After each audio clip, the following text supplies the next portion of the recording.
devient charnel. Il n'a pas de Dieu en lui. Parce que l'Esprit de Dieu ne pouvait pas demeurer dans un homme qui a opéré. L'homme qui a choisi un tel choix de suivre la voie de la mort.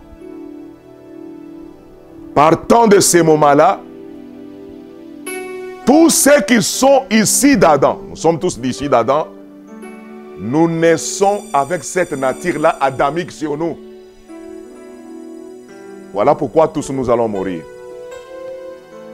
Voilà pourquoi la mort reste un grand obstacle pour l'humanité. À cause du choix d'un seul homme. Mais puis-je me rappeler que l'apôtre Paul me renseigne, après le calvaire, après la mort, l'ascension, la résurrection et l'ascension, l'apôtre Paul nous dit que la mort de Jésus a changé les choses. La mort qui était une perte, la mort qui était une perte, désormais à partir de maintenant, c'est devenu un gain. La mort est devenue un bénéfice, pas pour tous, mais pour les fils, les croyants ou les chrétiens. Il dit, comme la mort est venue par un seul homme, la vie aussi vient par un seul homme. Alléluia. Mais il y a des préalables pour avoir la vie. Nous sommes convaincus ce matin, que la vie vient par un seul homme. Mais il y a des préalables pour recevoir la vie. Nous évoluons en nous avec la pensée. Nous avons vu que la pensée se trouve dans notre conscience. Notre esprit conscient est caractérisé par des petits sens, plutôt des petits sens qui sont au nombre de 5. Ce sont des petits sens. Nous avons l'imagination. Nous avons l'intelligence. Nous avons la mémoire et nous avons la raison. Mais tout cela est dans ce qu'on appelle l'esprit conscient. Les conscients restent l'élément majeur qui va influencer, dont tous les autres petits sens dépendront. C'est pourquoi ce qui caractérise la conscience a une grande porte. La grande porte, c'est quoi? C'est la pensée. Vous êtes ensemble avec moi? C'est la pensée. La grande porte, c'est la pensée. Attention. Or, c'est cette porte-là, le chemin, selon la manière que Dieu vous a façonné, c'est cette porte-là qui est le chemin vers le cœur. C'est le chemin qui nous amène au cœur de l'homme. Remets maintenant ici, parce que c'est moi qu'on regarde. Voyez-vous, mes amis? Amen. Mais le diable, connaissant bien le système organique de l'homme, il avait la maîtrise de chaque étape et de chaque partie. Parce qu'il a observé Dieu façonner l'homme. Dieu a façonné l'homme progressivement. Il a façonné, il a mis les nerfs, il a commencé peut-être par les os. Amen. Hein? Vous vous souvenez de la vallée des ossements desséchés? Il n'y avait que des os, il n'y avait que des os. Mais quand vous lisez bien cette écriture-là, on va vous démontrer comment Dieu a disséqué l'homme. Hein? Il y avait les os, après les os, quand il y a eu la prophétie, il y a eu quoi? Il y a eu les nerfs. Les nerfs. Après les nerfs, il y a eu quoi? Il y a eu la chair crue. Hein? Voyez-vous? Après la chair crue, il y a eu la peau. Voilà comment les étapes. Dieu a commencé par les os. Vous êtes ensemble avec moi? Le diable voyait ce que Dieu mettait dans les os. Je vais vous dire que Dieu a créé vos os. Tous les os que vous avez sont ici de Dieu. Même s'il y a un problème dans vos os, il a les moyens de les réparer. Qui peut dire un grand amen à ça? C'est lui qui a fait. Aucun médecin ne peut produire les os. Tous les essais, nous n'arriverons pas. N'est-ce pas la vérité, mes amis? Maintenant, il a commencé par les os, après c'est les nerfs. Il a introduit le système de communication. Nous avons les nerfs, nous avons des veines. Il a fait les veines, il a fait les artères. Amen. Et il a fait aussi des veines. Voyez-vous? Et maintenant, il a façonné l'homme ainsi. Après, c'est la chair. Après la chair, et il a couvert la peau. Et nous avons là un cadavre, mais qui n'a pas de vie. Mais néanmoins, qui a déjà tous les éléments réunis ensemble en un. Vous êtes d'accord avec moi? Satan connaît ça. Voilà pourquoi il maîtrise l'anatomie. Il maîtrise bien l'anatomie, mes amis. Il peut vous donner certaines révélations en ce qui concerne votre chair et votre corps. Oh là là. Mais la seule chose que Satan ne maîtrise pas, c'est la partie de l'âme. Je vous dis la vérité.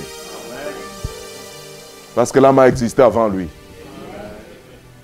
Vous avez été fait à l'image de Dieu et lui n'était pas là. Amen, mes amis. Il maîtrise tout ça. Comme il connaissait qu'il y a l'imagination dans l'homme, il connaissait qu'il y a l'intelligence dans l'homme, il connaissait qu'il y a, il y a la mémoire. La mémoire, c'est là où on stocke, hein? C'est là où on stocke tous les événements. Qu'est-ce que Satan a fait? Frère Branham nous dit, il est venu par le premier élément. Voici comment Satan s'y prend. Il connaît qu'il ne peut pas avoir d'accès dans un homme, dans une maison, dans une église, sans un allié. Il a cherché d'abord, je dois trouver mon allié dans l'homme. Et quel est l'allié de Satan? C'est la raison.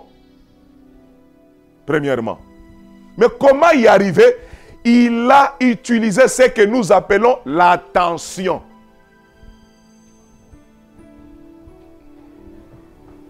Vous me suivez? Je suis là avec vous? C'est ce qui s'est fait. Dans l'église, quand vous manquez l'attention, vous ratez. C'est le moyen. Il savait que Dieu a mis l'attention. Parce que l'attention, c'est la 4e loi de l'esprit. L'attention est la 4e loi de l'esprit. Tu ne peux pas découvrir sans être attiré. Tu ne peux pas connaître une chose si ton attention n'y est pas. Amen, mes amis. Amen. Amen. Le diable connaissant ça, il a utilisé la 4e loi de l'esprit. Il a utilisé l'attention. Et quand Ève est restée, vous allez découvrir que c'est très important, même pour ramener les choses divines, les choses de Dieu à nous. Qu'est-ce que Satan a fait? Frère Branham dit, dans la plus grande bataille jamais livrée, paragraphe 70, il dit, par conséquent, Satan a commencé au point principal à inciter l'esprit. À inciter quoi? L'esprit de l'homme à douter de la parole de Dieu. Mais comment Satan va t'amener à douter de la parole de Dieu? On ne peut douter de la parole de Dieu que quand on est attiré vers quelque chose d'autre qui n'est pas la parole de Dieu. L'incitation là consistait dans l'attention. Satan a tout fait pour attirer l'attention de la femme, Ève.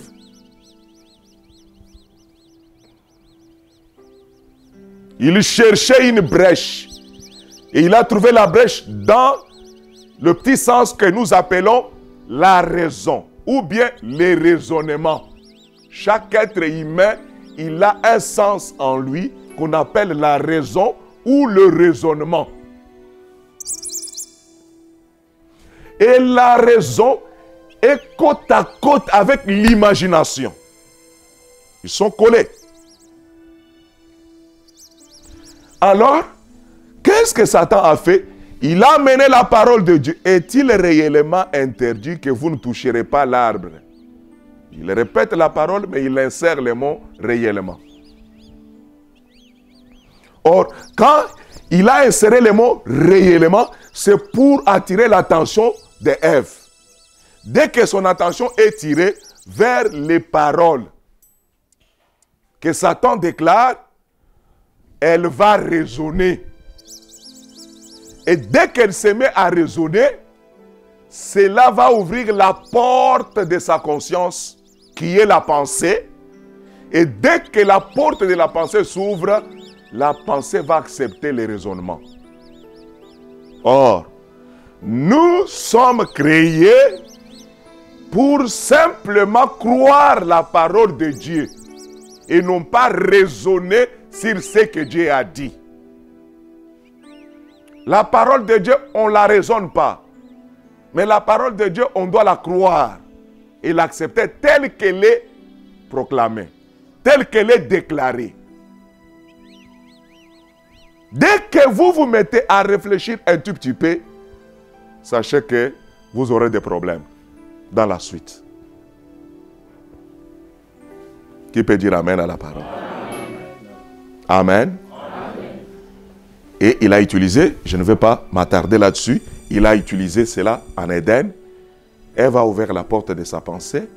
La pensée, au lieu d'accepter la parole, elle a accepté autre chose que là, les paroles, les raisonnements. Elle a raisonné.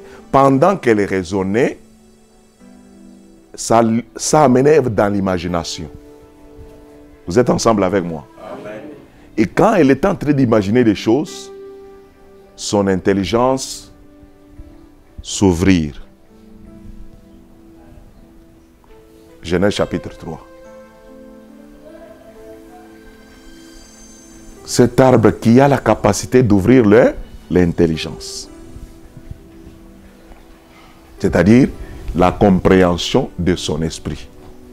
Il a compris, et quand il a compris, ça a pris le chemin, c'est descendu jusque dans le cœur. Pour la première fois, l'homme dont le champ était vide, hein? Parce que là, le champ était encore vide. Sauf, vous remarquerez, j'ai placé ici l'inconscient profond. Et là-bas, c'est l'inconscient. C'est-à-dire, tout ça, c'est l'inconscient, mais qui est divisé en deux parties. L'inconscient, c'est la partie supérieure, c'est la partie de l'ego. Hein? C'est là où se trouve votre ego, le moi. Le moi. Moi, je suis comme ça. Moi dans ma famille. Moi, c'est ici. Amen. Maintenant, en dessous de moi, il y a la partie profonde de vous. C'est là où même se trouve la pensée de Dieu. C'est là où se trouve même le programme de Dieu. Il a caché ça dans la profondeur. Que Dieu vous bénisse. Mais je ne vais pas m'attarder au tableau. Écoutez-moi d'abord. Amen. Amen. Amen. Ce que Satan a fait, c'était de déloger ce que Dieu avait dit à l'homme, déloger ça. Et la seule façon de déloger, c'est d'amener autre chose. Quand il a amené autre chose, cela est descendu. Et quand c'est déjà descendu ici, même Dieu est incapable d'arrêter. Écoutez-moi attentivement. Même Dieu lui-même est incapable, même Satan ne peut pas arrêter ça. Parce que c'est une loi que Dieu a déjà établie. Cette loi, elle est inchangeable. Tu ne me diras pas parce que tu vas avec une prostituée, que cette prostituée ne pourra pas concevoir. Pourquoi Dieu n'a jamais empêché cela? Dieu est incapable d'empêcher un homme, quand il se prostitue, d'empêcher la conception. Dieu est capable. Si les deux sont féconds, ils vont avoir des enfants. N'est-ce pas la vérité? Dieu est incapable parce que c'est une loi. Il ne peut pas changer ces principes-là. Le voyez-vous, mes amis? C'est la même chose avec la loi de Dieu. Donc, ce principe-là est établi en nous. Quand c'est déjà ici, c'est fini. La loi de Dieu entrera en vigueur. Gloire à Dieu. Gloire à Dieu. Maintenant, nous nous retrouvons en nous avec d'autres pensées qui ne sont pas la parole de Dieu, mais qui sont le fruit de nos raisonnements. Ce champ est rempli avec ce genre de choses. Voilà pourquoi ce matin, qu'est-ce que je vous dis? Défrichez-vous un champ nouveau. Défrichez-vous un champ nouveau. Vous savez défricher? C'est couper, non? C'est enlever. Amen, amen. Défrichez-vous un champ nouveau. Naturellement, tu vas prendre la machette, tu vas prendre la houe, tu vas commencer à défricher, à enlever pour préparer les terrains afin de planter à nouveau le semence que toi tu voudras avoir dans ton champ. C'est ce que nous faisons naturellement. Mais avec Dieu, avec l'homme, comme nous-mêmes, la Bible nous considère comme étant un champ de Dieu, et nous-mêmes là, nous sommes aussi des semeurs, vous devez savoir qu'il y a un mécanisme, un moyen que Dieu a déjà établi pour que nous puissions défricher un champ nouveau en nous. En d'autres termes, nous devons changer notre façon de penser. Nous devons changer les pensées qui sont dans notre inconscience. En d'autres termes, nous devons changer nos habitudes. En d'autres termes, nous devons enlever l'ancien programme que nous avons pris de nos parents biologiques, que nous avons pris de tout ce qui nous environne, de notre environnement, que nous avons pris dans la société. Nous devons défricher cela. Est-ce que c'est possible? Est-ce que c'est possible? Voilà pourquoi aux écrits, s'aimer selon la justice. Ah, c'est quoi s'aimer selon la justice? Et celui qui s'aime selon la justice mentionnera selon la miséricorde. Amen. Amen. On n'a pas dit refait le même champ, il dit défrichez-vous un champ nouveau. Il est temps de chercher l'Éternel. Oh, on ajoute le mot chercher l'Éternel. Quelle complicité. Quelle harmonie dans la prophétie de Osée. On nous demande de défricher le champ. En même temps, on nous demande de chercher l'Éternel. Jusqu'à ce qu'il vienne et répande pour vous la justice. Amen. Le roi David, il prend son fils Salomon, il lui dit ces paroles. Nous sommes dans 1 Chronique, chapitre 28, verset 9. Et toi, Salomon, mon fils, connais le Dieu de ton père. Connais le Dieu de ton père. Alléluia. Réveillez-vous, mes amis. David dit à son fils Salomon, connais le Dieu de ton père.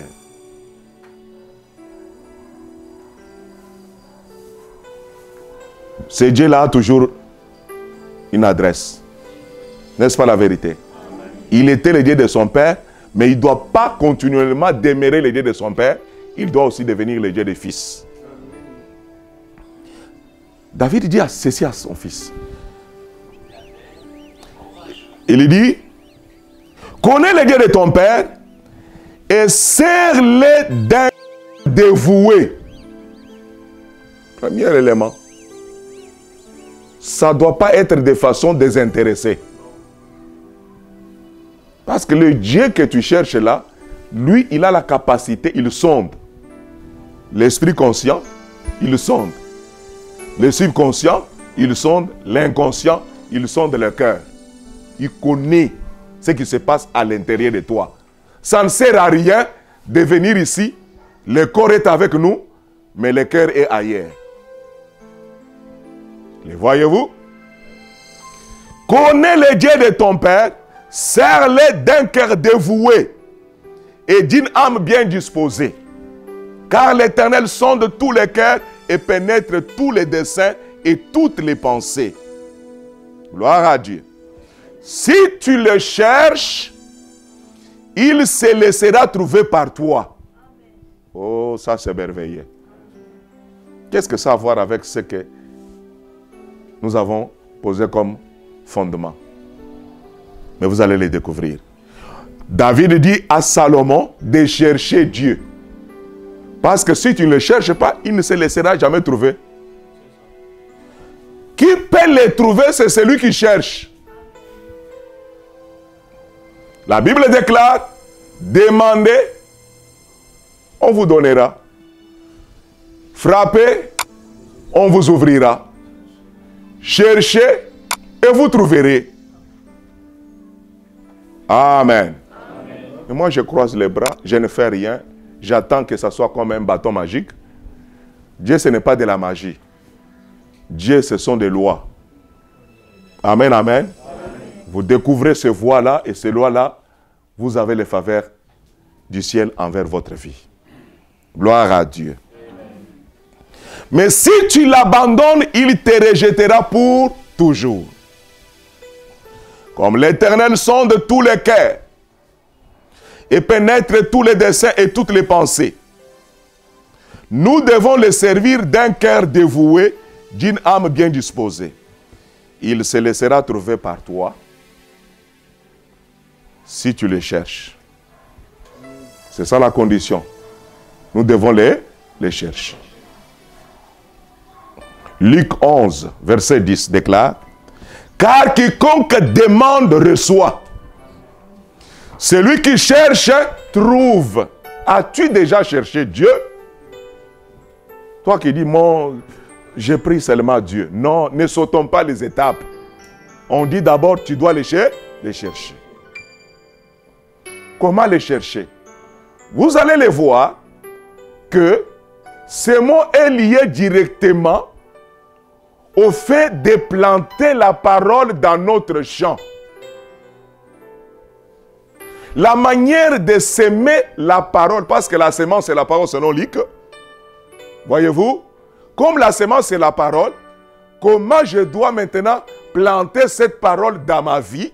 Comme la parole est une semence qui doit être plantée dans un champ, alors je dois savoir comment je dois planter. C'est ça l'inspiration de ce matin.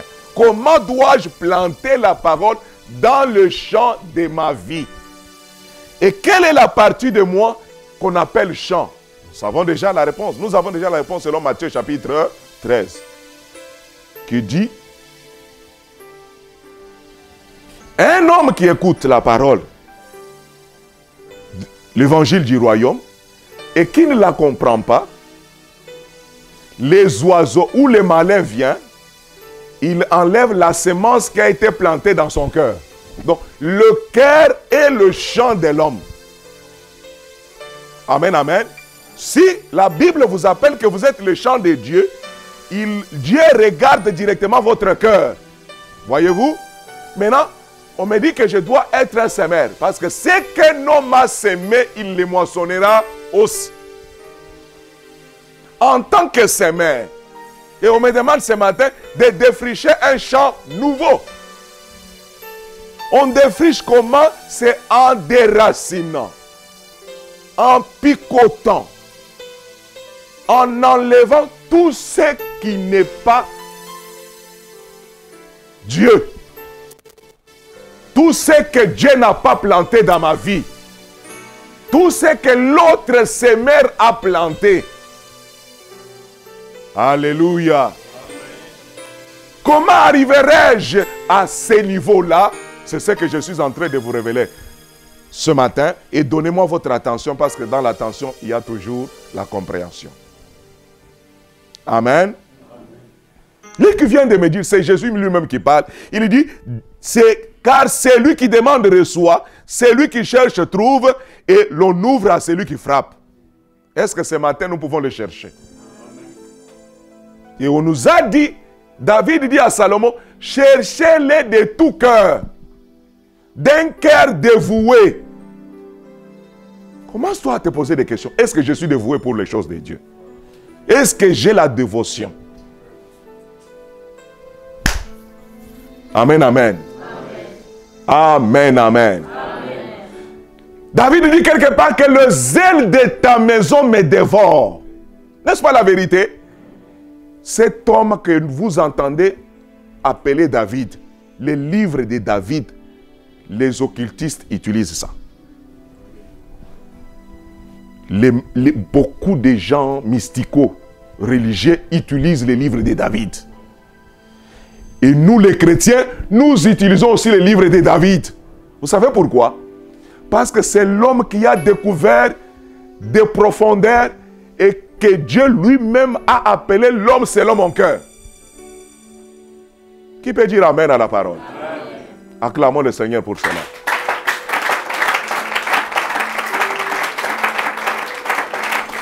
David, il ne l'a pas fait de lui-même. Il a d'abord été enseigné. Mais malheureusement ou heureusement pour lui, malheureusement pour ce maître, David dit dans Psaume 119, il dit qu'il était devenu supérieur à ses maîtres. Pourquoi? Parce que le principe est que tout ce que tu fais, est-ce que tu y ajoutes ton cœur?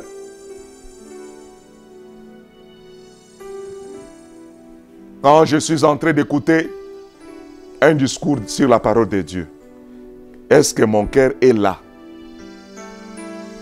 Je vous ai dit, depuis longtemps. Vous savez, ça fait longtemps que moi, je ne sais pas si je peux dormir quand on prêche la parole. Même si c'est un prédicateur dénominationnel. Je ne dors jamais. Ceux qui vivent avec moi, ils me connaissent. D'ailleurs, même si je marche avec vous en route, vous remarquerez que quand je vois une belle église, mon attention, mon regard se tourne vers là. C'est-à-dire, je suis préoccupé par ces choses-là, les mondes-là. Faites de même, vous verrez ce que Dieu va faire avec vous. Mes amis, nous avons de l'or. Nous avons une richesse profonde. Qui peut dire amen à la parole? Amen. Ce n'est pas Dieu qui viendra t'empêcher de ne pas sommeiller. C'est ton choix. Acclamez encore le Seigneur pour ça.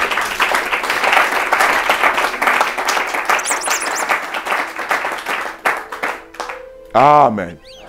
Nous devons le chercher d'un cœur dévoué. Comme David lui-même a dit, les ailes de ta maison me dévorent. C'est true. Je trouve du plaisir que dans la loi de Dieu. Parce qu'on découvre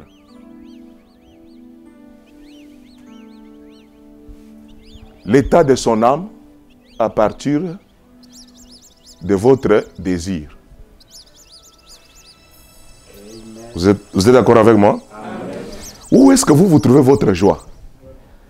Vous, quand on est dans la maison de Dieu, vous n'avez pas de joie. Vous n'êtes pas joyeux parce que la chose que vous aimez de plus, c'est là que l'énergie, la manière que Dieu vous a façonné, vous aurez l'énergie sans faire les efforts. Il y a certaines personnes dans l'église et ils dorment. Mais commencez seulement à parler de la politique, il ne dormira jamais. Je vous dis la vérité. Commencez seulement à parler. As-tu déjà vu les gens qui parlent de football en train de dormir? Au stade, est-ce que vous avez déjà vu au stade quelqu'un en train de somnoler? Hein? Parce qu'il trouve son plaisir dans le foot. Regarde. Or, vous oubliez que vous êtes le champ, les diables vous attaquent. Pourquoi seulement quand on parle de la parole de Dieu, c'est là que les moments favorables de sommeil arrivent? Maintenant, tous les jours, on vous avertit. Quand est-ce que vous allez prendre la décision de combattre cela? Et de dire non, c'est fini. Je suis ici pendant 1 heure pour écouter la prédication. Je suis là pendant 30 minutes, 1h30 pour écouter le que Dieu. Et ce temps, je lui accorde mes oreilles, mes yeux, parce qu'on écoute aussi avec les yeux, vous allez découvrir. On écoute aussi avec les yeux.